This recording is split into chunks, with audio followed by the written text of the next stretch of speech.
नमस्कार. श्री स्वामी समर्थ. मी अर्चना आणि तुम्ही पाहत आहेत स्वामी भक्ती मराठी. मित्रांनो, 6 मे 2024ला आहे स्वामींची पुण्यतिथी. तर स्वामींच्या प्रकट दिनानिमित्ताने सर्व स्वामी भक्तांनी अनेक सेवा या केल्या आहेत. तसेच या स्वामींच्या पुण्यतिथी निमित्तानेही आपल्याला काही सेवा करायच्या आहे.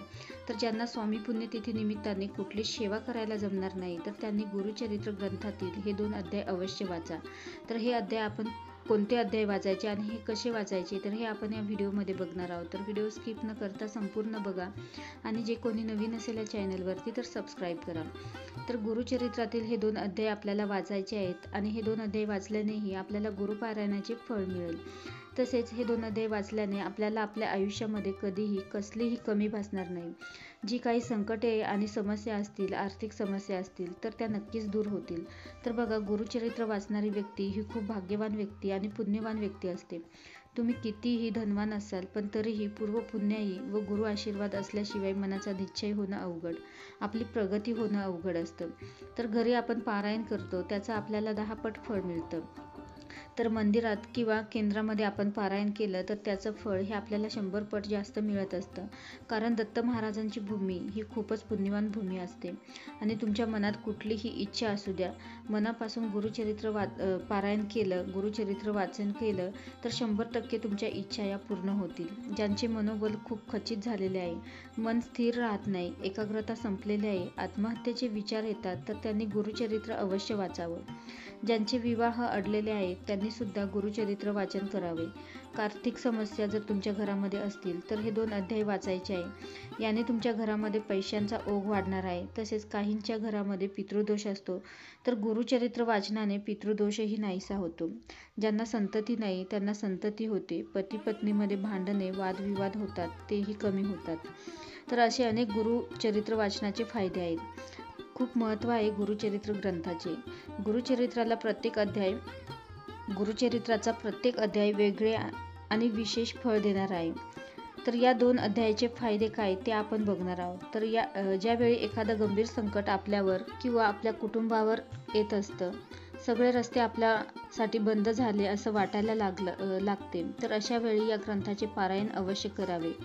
तर या ग्रंथाचे पारायण केल्याने या संकटातून बाहेर निघण्याचा मार्ग आपल्याला नक्कीच सापडतो. या ग्रंथातील प्रत्येक अक्षर हे एखाद्या मंत्राप्रमाणे आहे, त्यामुळे कोणत्याही प्रकारचे आजार याच्या वाचनाने नष्ट होतात. स्वतःच्या घरात गुरुचरित्राचे वाचन केल्याने नको ते दबावाचे वातावरण, भांडण असते, तर ते संपून आनंदाचे वातावरण घरामध्ये येते. तसेच पितृदोष, वास्तुदोष यावर उपाय म्हणून संकल्पयुक्त गुरुचरित्र पारायण केले तर खूप प्रभावी अनुभव येतात. तर 6 मेला आहे स्वामींची पुण्यतिथी. तर त्या निमित्ताने तुम्हाला कुठलं पारायण करायला जमणार नसेल, कुठलीही सेवा करायला जमणार नसेल, तर त्यांनी फक्त गुरुचरित्रातील हे 2 अध्याय अवश्य वाचावे. स्वामींच्या पुण्यतिथीपर्यंत हे अध्याय वाचावे, तर याचं फळही तुम्हाला मिळेल. तर गुरुचरित्रातील 14वा अध्याय, तर 14व्या अध्यायाला खूप जास्त महत्त्व आहे, कारण हा अध्याय संकट हरण करणारा अध्याय आहे. तर या अध्यायाच्या संकल्पाने आपल्याला लवकरच फलप्राप्ती होते व आपल्या जीवनातील कितीही कठीण प्रसंगाला सामोरे जाऊ शकतो. तर हा अध्याय वाचल्याने आकस्मिक संकटापासून मुक्ती होते व आपल्याला संरक्षणही मिळते. आणि हा अध्याय क्रूर यवना शासन या नावाने सुद्धा ओळखला जातो. तर यात नृसिंह सरस्वतींना सायनदेव यांच्यावर केलेल्या विशेष कृपेचे चित्रण आहे. तर सायनदेवाने वंशपरंपरागत अढळ भक्ती मागितली व क्रूर यवनापासून सायनदेवाचे प्राण वाचवून श्री गुरूंनी अभय देऊन त्यांना त्या अढळ भक्तीचे आश्वासन सुद्धा दिले. याचं सविस्तर वर्णन या 14व्या अध्यायामध्ये आहे.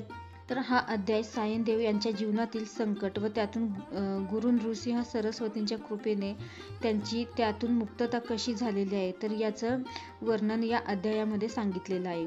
तर या अध्यायाचे फायदे काय आहेत, तर आपल्या जीवनामध्ये कोणतेही संकट येऊ दे किंवा अडथळे येऊ दे, तर 14व्या अध्यायाच्या वाचनाने जीवनातील संकटांचा नाश होतो. कोणतेही संकट आपल्यावर येत नाही. तसेच मनशांती मिळते व आध्यात्मिक आपली प्रगतीही होत असते. तर या 14व्या अध्यायाचे महत्त्व खूप आहे.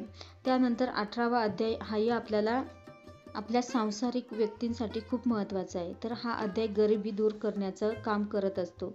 ज्यांची आर्थिक परिस्थिती खूप बिकट आहे, तर त्यांनी हा अध्याय रोज वाचावा. तुमच्या घरामध्ये पैशांचा ओघ वाढू लागेल. तर या अध्यायाच्या नित्य पठनाने दारिद्र्य नष्ट होऊन संपत्ती, लक्ष्मी प्राप्ती व कर्जमुक्ती होते. व्यापारात वृद्धी व आर्थिक परिस्थिती सुधारते. तर हा अध्याय दरिद्र ब्राह्मणाचे उद्धार या नावाने ओळखला जातो. यात नृसिंह सरस्वतींनी एका दरिद्र ब्राह्मणाचे दारिद्र्य कसे दूर केले हे यामध्ये वर्णन केलेले आहे. तर या अध्यायाचे फायदे हेच की संपत्ती लाभते व दारिद्र्य नष्ट होते, लक्ष्मीची प्राप्ती होते, कर्जमुक्ती होते आणि आर्थिक परिस्थिती सुधारते. व्यापारामध्ये वृद्धी होते आणि मनाजोगी नोकरीही मिळते. तर या गोष्टी जर व्यवस्थित असतील तर घरामध्ये सर्व काही ठीक असतं. तर या 2 अध्यायाचं पठण कसं करायचं, तर यासाठी पूजा मांडणी करायची गरज नाही. तर हे सकाळी किंवा संध्याकाळी तुम्ही वाचू शकता. तर संकल्प करूनही तुम्ही हे अध्याय वाचू शकता. तसेच दोन्ही सोबतही तुम्ही वाचू शकता. म्हणजे सकाळीच तुम्ही दोघंही अध्याय वाचू शकता किंवा एक सकाळी आणि एक संध्याकाळी असंही तुम्ही वाचू शकता. त्यानंतर वाचन झाल्यानंतर आपल्याला दत्तगुरूंची आरतीही करायची आहे आणि नैवेद्यामध्ये साखर किंवा खडीसाखर ठेवायची आहे. तर ही सेवा आपल्याला कमीत कमी स्वामींच्या पुण्यतिथीपर्यंत करायची आहे. तर नक्कीच तुम्हाला अनुभव येईल. तर हे पठण करताना काही नियमही आपल्याला पाळायचे आहे. तर आपल्याला हे पठण करत असताना जोपर्यंत आपण हे पठण करणार आहोत तर तोपर्यंत आपल्याला मांसाहार वर्ज्य करायचा आहे. त्यासोबतच जर मासिक धर्म असेल तर तुम्ही 5 दिवस हे पठण करू नये. त्याचबरोबर परअन्नही आपल्याला वर्ज्य करायचं आहे. तर हे नियम आपल्याला पाळायचेच आहेत. तर अवश्य 6 मेला स्वामींच्या पुण्यतिथीनिमित्ताने तुम्हाला जर इतर कुठलीही सेवा करायला जमणार नसेल तर अवश्य तुम्ही गुरुचरित्रातील हे 2 अध्याय पठण करा आणि अनुभव घेऊन बघा. व्हिडिओ जर आवडला असेल तर नक्कीच लाईक करा, कमेंट करा, शेअर करा आणि सबस्क्राईब करा. श्री स्वामी समर्थ.